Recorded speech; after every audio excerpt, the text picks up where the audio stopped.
Salut tout le monde, nous voilà repartis pour de nouvelles aventures. Alors aujourd'hui, je suis avec madame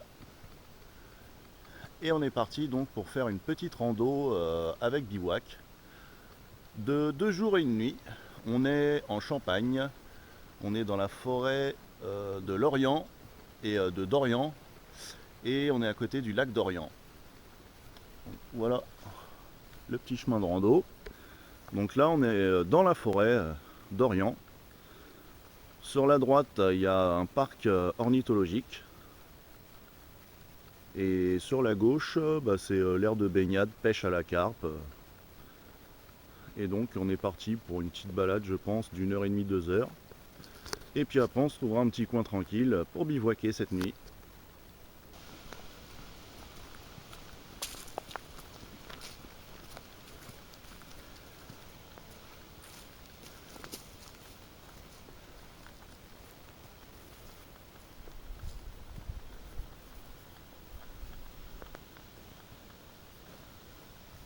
Cette forêt est très humide. On peut voir qu'il y a de la mousse vraiment de partout. Et du coup, un peu partout où on marche, il y a plein de champignons. Donc la plupart, c'est des non comestibles, hein. Mais c'est sympa, il y en a de toutes les couleurs.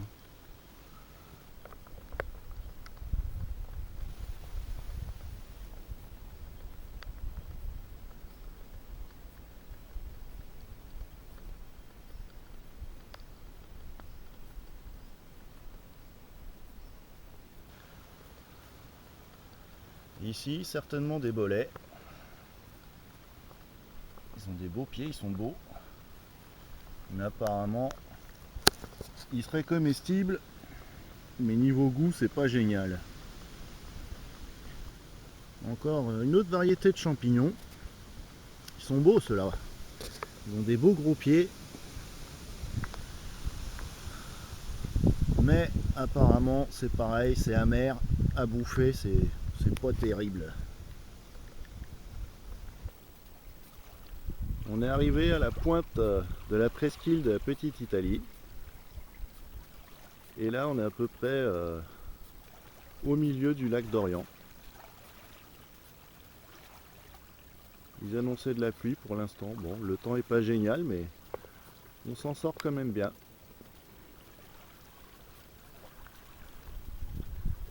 Et de ce côté-là, la réserve naturelle pour les oiseaux. Et de l'autre côté du chemin, ici, c'est un spot de pêche pour la carpe. Donc on peut pêcher de nuit, donc on peut bivouaquer. On va essayer de se trouver un coin là-dedans, dans la forêt de ce côté-là.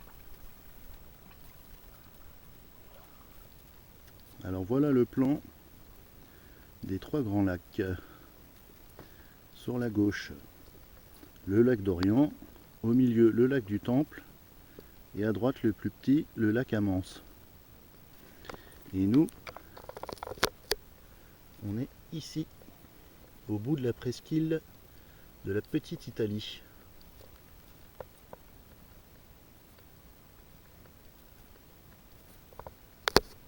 Vous avez donc ici la réserve naturelle pour les oiseaux, et ici la réserve naturelle pour la faune.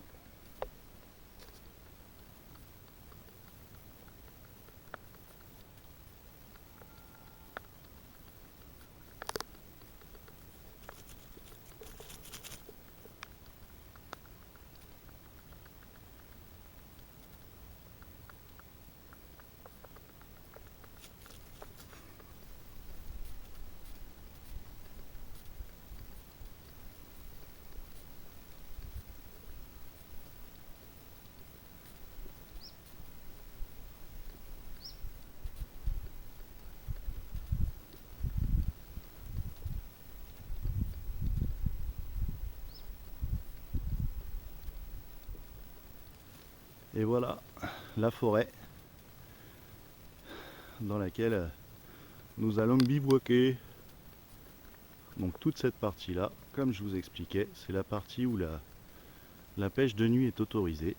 Donc forcément, ça veut dire que le bivouac est autorisé également. On est à l'abri du vent. Et en plus, petite cerise sur le gâteau, le soleil arrive. On peut voir ici les sacs. On vient de se poser.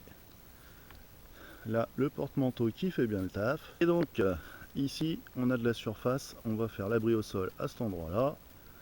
Un peu de vent ici, ce sera pour le feu.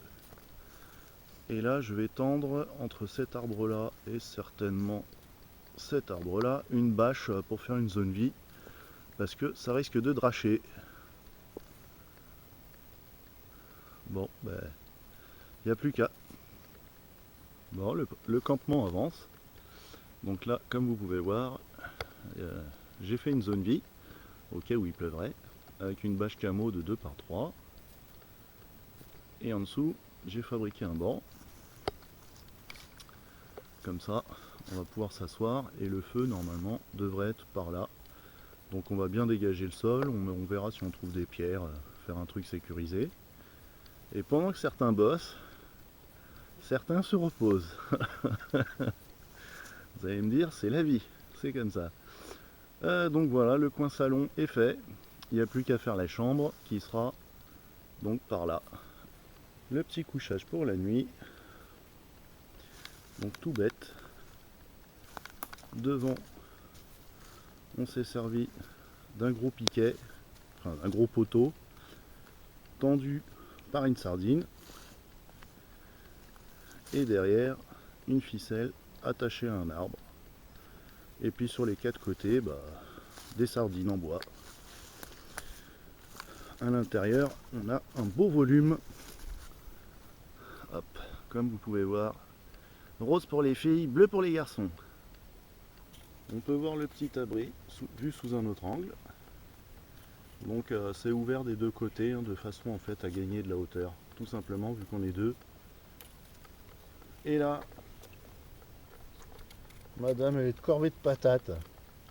C'est quand même dommage de devoir venir dans les bois et être de corvée de patates en forêt. Je me suis fait avoir.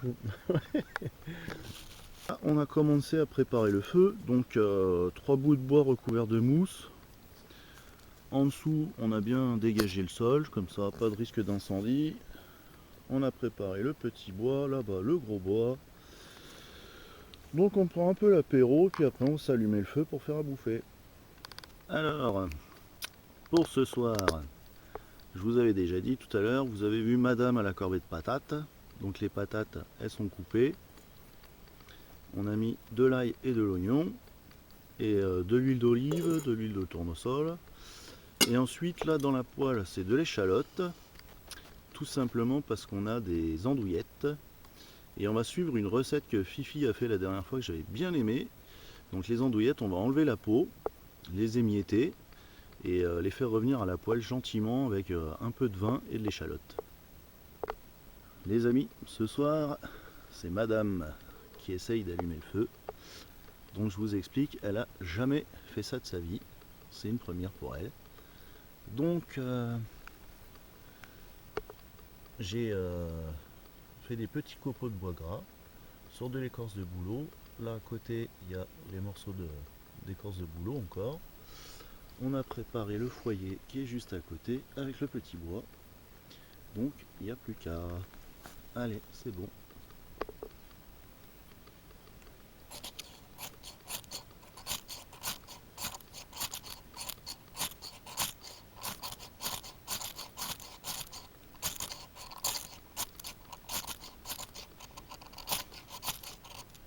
Yes.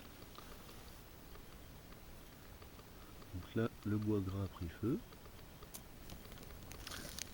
Yeah, le feu est parti. Madame a réussi. Elle est pas peu fière d'elle. Et c'est cool, donc elle avait jamais testé. Et du deuxième coup, elle a réussi à avoir sa flamme. Et après, on a mis le boulot sous le petit bois, là, les petites brindilles. Et c'est parti tout seul.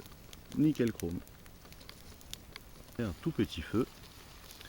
Parce que c'est l'été et qu'on n'a pas envie de gaspiller le bois pour rien.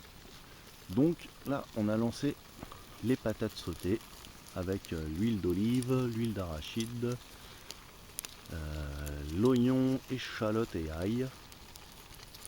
Et là, bah, du coup, on cuisine à la flamme.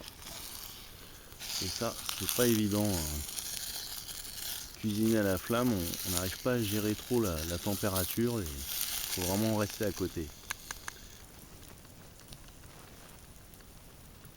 Donc là, il y avait les 4 andouillettes. On a enlevé la peau. Madame est en train de les émietter. Et on va faire ça à la poêle avec, comme je vous disais tout à l'heure, du vin et de l'échalote.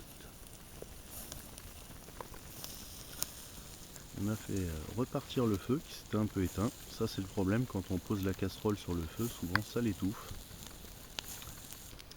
Ce qui devait arriver arriva. Les pommes de terre sautées vont se transformer en purée de pommes de terre. Ça, c'est fait. Donc, mauvaise gestion du feu, enfin pas mauvaise gestion, on n'a pas le choix en même temps. Avec la flamme, c'est beaucoup trop chaud, donc ce soir, ce sera purée. Et puis, c'est tout. Alors, les pommes de terre sont cuites, on a notre petite purée. Et à présent, on fait revenir les andouillettes.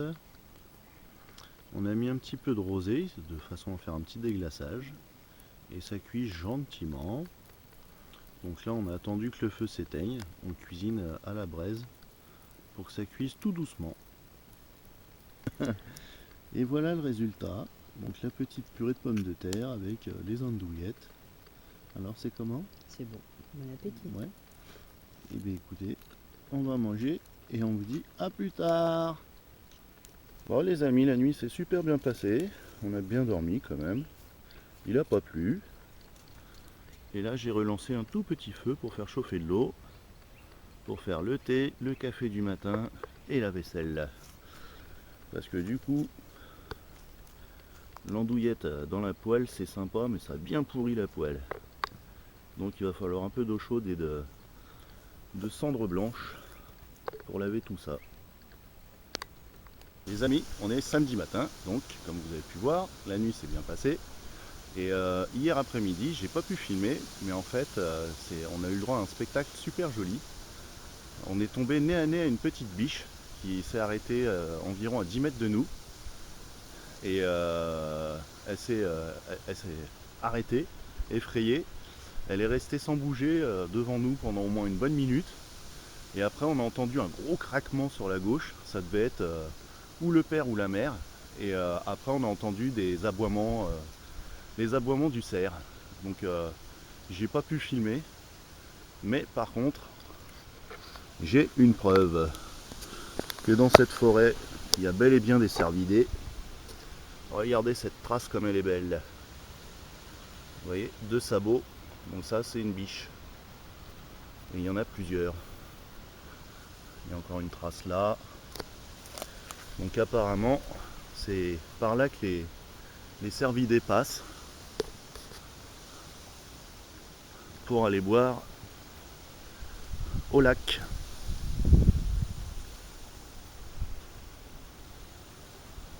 Il y a du vent, désolé, ça risque de faire un bruit de fond un peu chiant.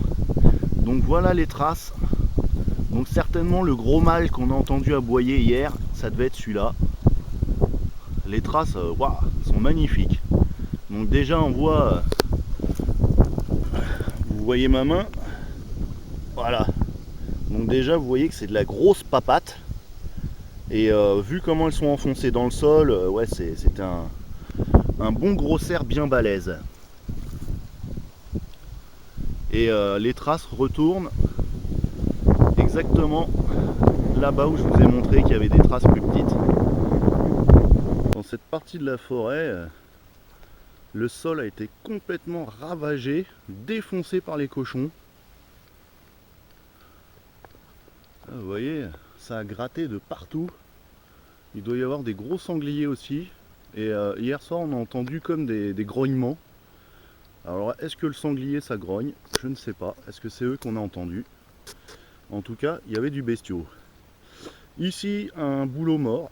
Du coup, on en a profité pour récupérer un peu d'écorce. Ce midi, on va cuisiner avec le réchaud à bois. Et madame va tenter de réitérer l'exploit ce midi avec cette écorce. Regardez-moi ça. Regardez comment le sol a été retourné dans tous les sens. On a l'impression d'être dans un champ qui vient d'être labouré. Là-bas, le hamac. Et ici, il n'y a plus rien. C'est ici qu'il y avait le couchage. Donc on a tout rangé. Étant donné qu'il pleut pas, c'est toujours sympa de ranger au sec. Et on a remis des feuilles, histoire de bien cacher notre passage. Et ensuite, on a rapatrié toutes les affaires sous la bâche. Comme ça, s'il y a une petite averse, tout sera au sec. Le petit coin feu avec la fameuse écorce de bouleau qu'on vient de prendre. Et donc, on va utiliser le réchaud à bois à cet endroit-là. Voici le moment que tout le monde aime bien, l'allumage du feu. Donc, comme d'hab, on a bien préparé le petit bois, moyen et gros bois. Là, on va retenter comme hier. L'écorce de bouleau qu'on a prélevé tout à l'heure sur l'arbre. Avec quelques copeaux de bois gras.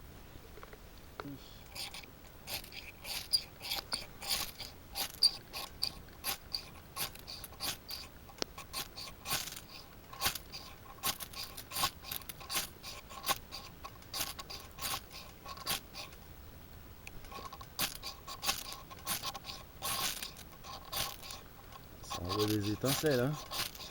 Ah, t'avais pas une flamme là? Non.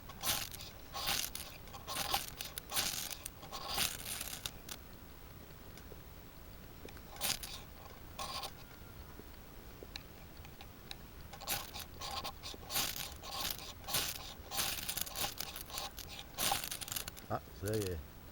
Bingo. Donc là maintenant des petites lamelles d'écorce de bouleau.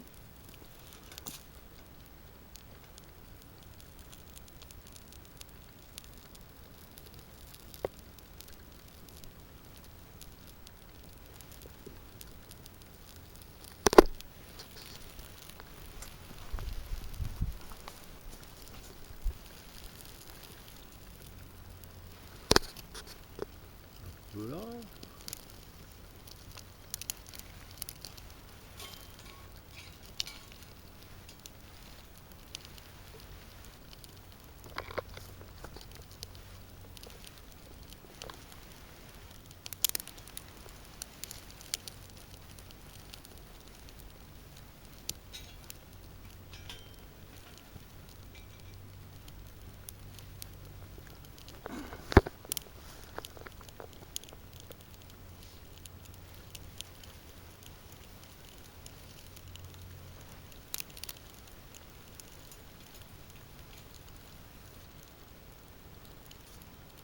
Et bien ma foi ça a l'air bien parti. Bon, c'était pas la chance du débutant hier, c'est parce que je suis doué. Ouais, c'est une femme des bois.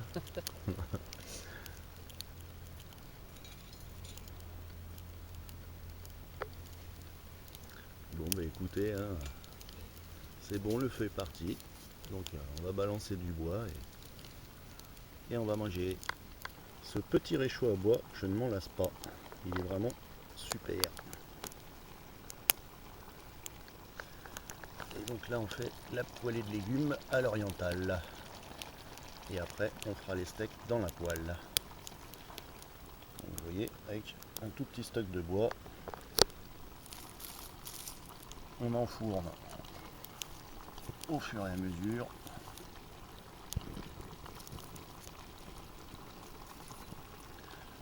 Et ça marche nickel.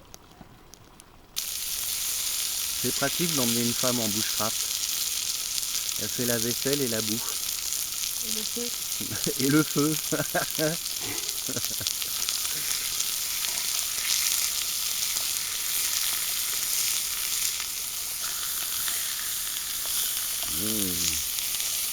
Miam miam. Bon, on a très bien mangé. Et là maintenant, eh bien on remballe. On a viré les tarpes, le hamac. Et on va ranger tous les sacs. On a balancé de l'eau sur le feu pour être sûr qu'il était bien éteint. On remballe tout, on va se rentrer. J'espère que vous aurez apprécié la vidéo et je vous dis à une prochaine. Ciao. Ciao.